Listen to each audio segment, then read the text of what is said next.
In this video, we are going to do resin on top of a painting that I have mounted to a birch board. So we have our painting here.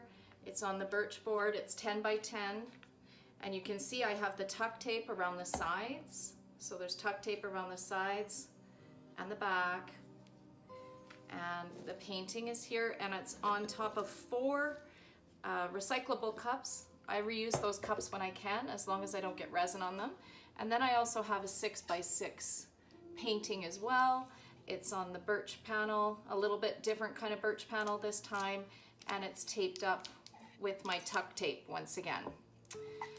So we'll make sure he's in the frame. There we go.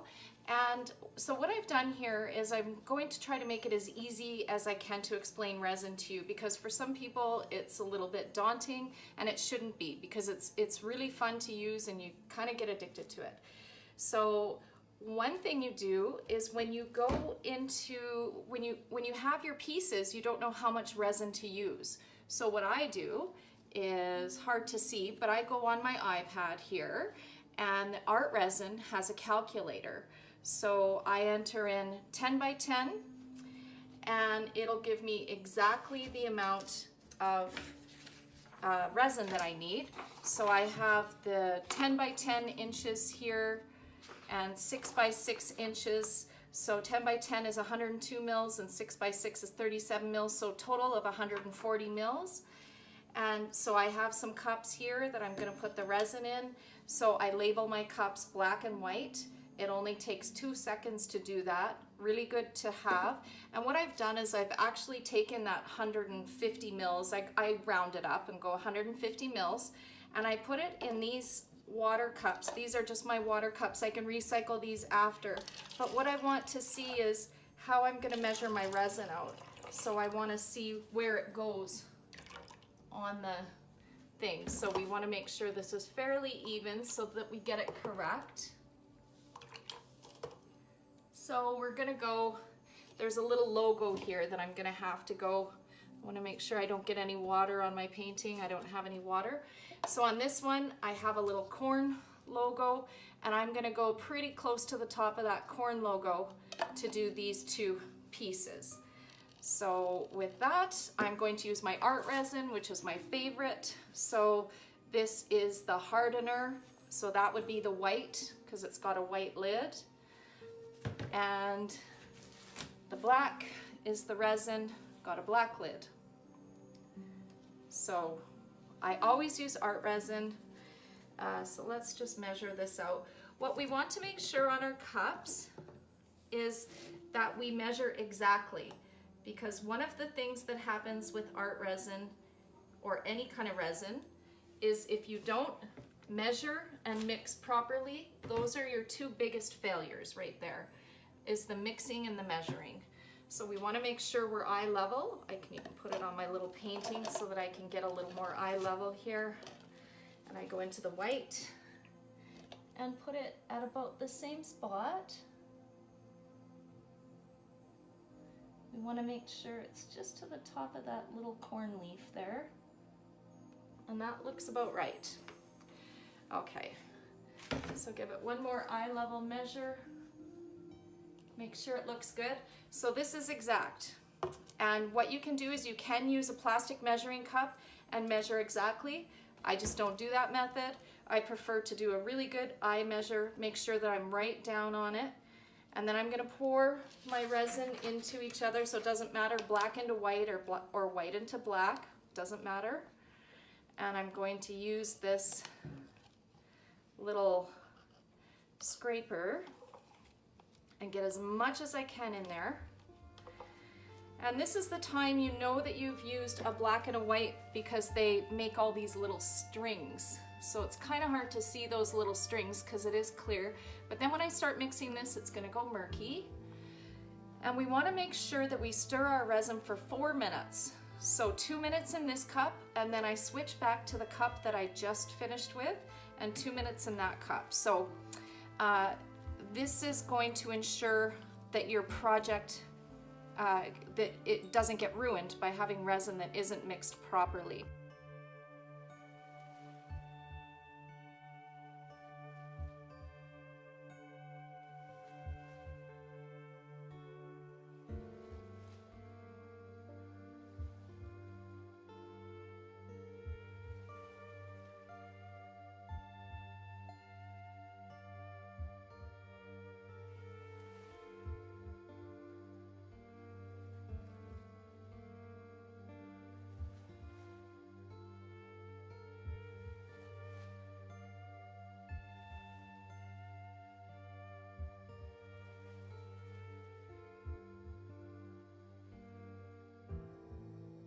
And I can even see there's no strings in that resin.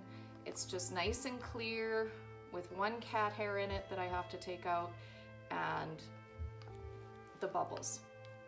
So off I go. Now I'm gonna pour my resin. And you start in the middle. We're just gonna pour a little bit into each.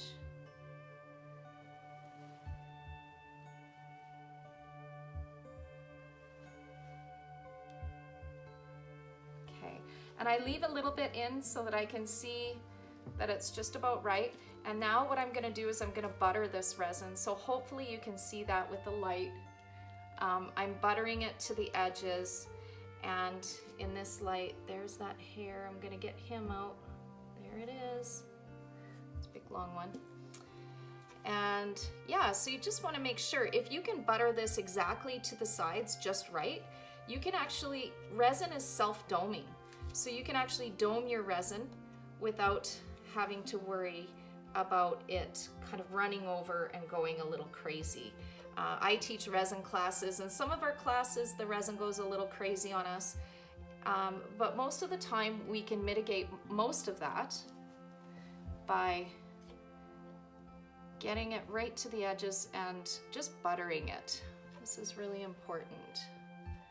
I'm gonna pull that in here.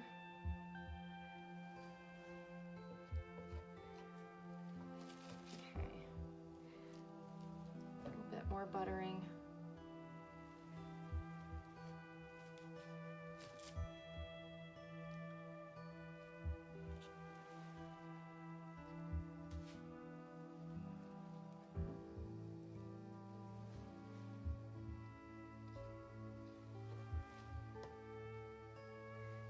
There's some cat hair issues.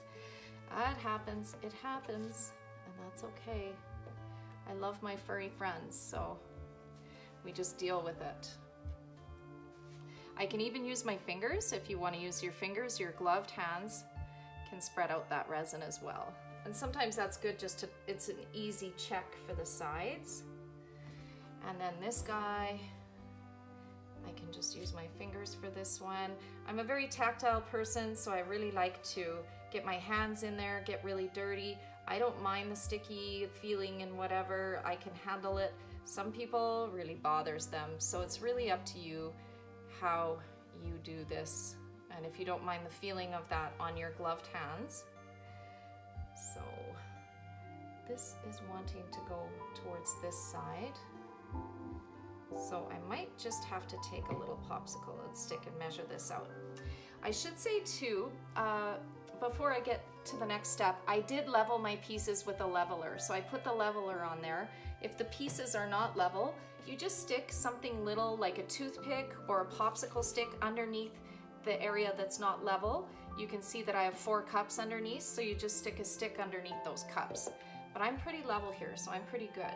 I still have some resin, so I'm still gonna pour it in the middle, and that should go right out to the edges.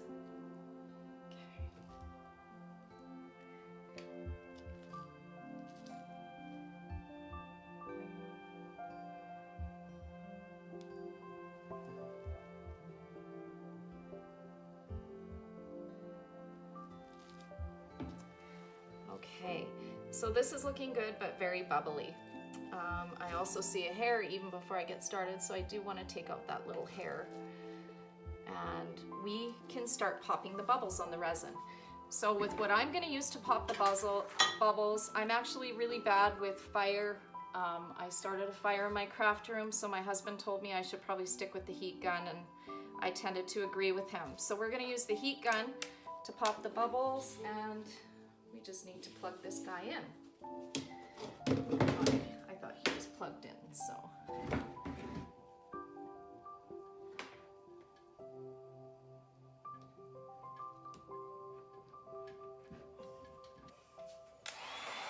So now we're going to use this heat gun. I use it on the highest setting. And I'm just going to start popping those bubbles.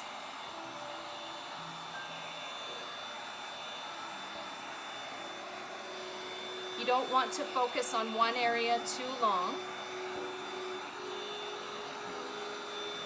So these are all popped. So this one's good. The bubbles are done.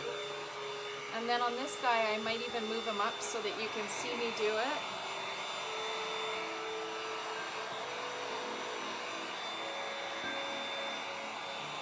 Hopefully you can see those bubbles pop. It's a little hot by my hand, but we'll set that back down. And I can see there's some runoff on this side. So I'm gonna stick a popsicle stick under here because it seems like this side is a little bit lower than the other side. So I'm gonna pull off some of that. And yes, I'm not sure where in the heck that hair is coming from. I picked up my black cat and I think that was a bad idea before the video. But you know, it's good for you to see this so that you understand. So there is some runoff on this piece coming around the edge, and I want to make sure that that gets all the way to the edge. Another good thing to do is actually what I do, and I'll turn off the lights for a moment, you probably won't see much, but what I do is now I'm in more of a low light, and with this low light, you can actually see the hairs better.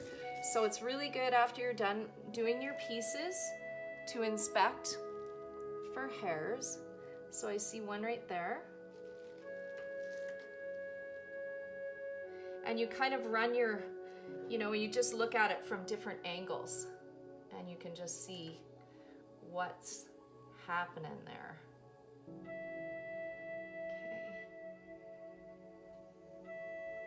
Another hair over here. This is a very hairy piece because like I said, I think my cat might have had a little something to do with that.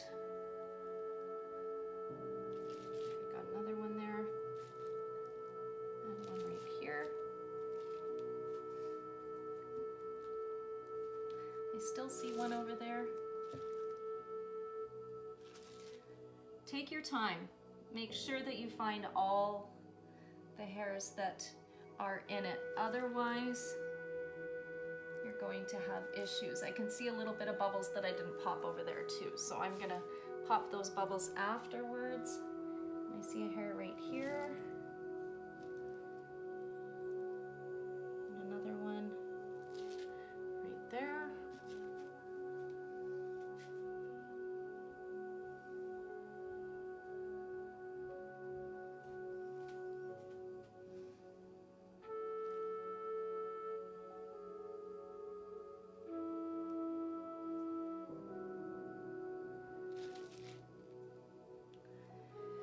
Okay, so these are looking good. So what we're going to do is I'm going to pop those few bubbles that I saw in this corner that I missed. Really important not to overheat this or it will start running over the edges.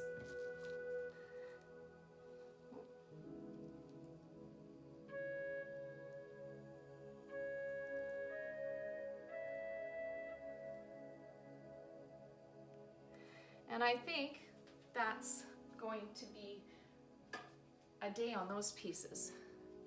So what you can do is if you have a house with forced air in it, you're going to get some bubbles. You're going to get some hairs that come into your piece. Because I'm in the basement and I do not have my cats down here, I was cuddling with my cat upstairs, so I don't need to worry about, once I've gotten these hairs out, no more hairs are going to come in because I'm going to leave the area, because if you walk by this, your clothes are going to actually, there's going to be little fluff that flies off onto your piece. So if you don't have forced air in your house, you can just leave it like this. But if you want that extra level of insurance, or if you have blown air in your house, you're going to want to put a cover on this, so like a Tupperware container of some kind or something like that, big Tupperware container obviously for this. And yeah, I'm gonna leave this now, and what I'm gonna do is we're gonna go a little closer to it so that you can see it and see the edges and see how it's self-doming itself. Because I measured that resin out perfectly, I'm able to do a little bit of I can show you how it domes on the edges. So hopefully you can see.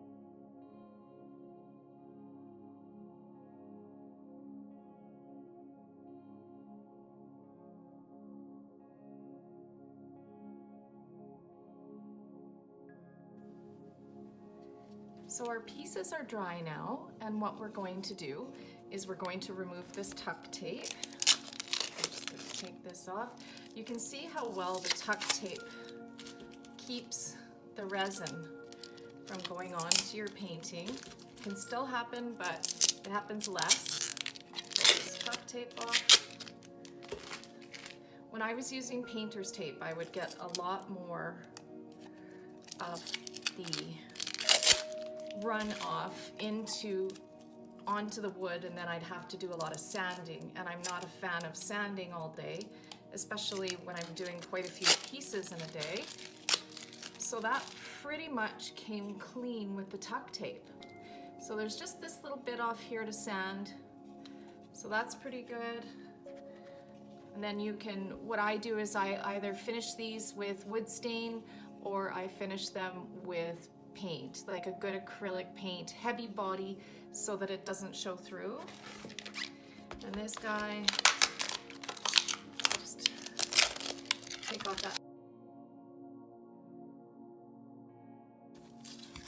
All right, so with this, you just have to sand off this tape or try to get it off. It's kind of gooey. Our piece itself is actually really nice. This is just dried overnight, so it still hasn't cured. Art resin is a 72-hour cure time. So with this, I would have to wait. It's still a little soft, so you don't really want to scratch into it or anything. So for sanding, I'm going to wait on this piece and sand it after that. So after I sand, then I will paint or stain the piece, and that's about it.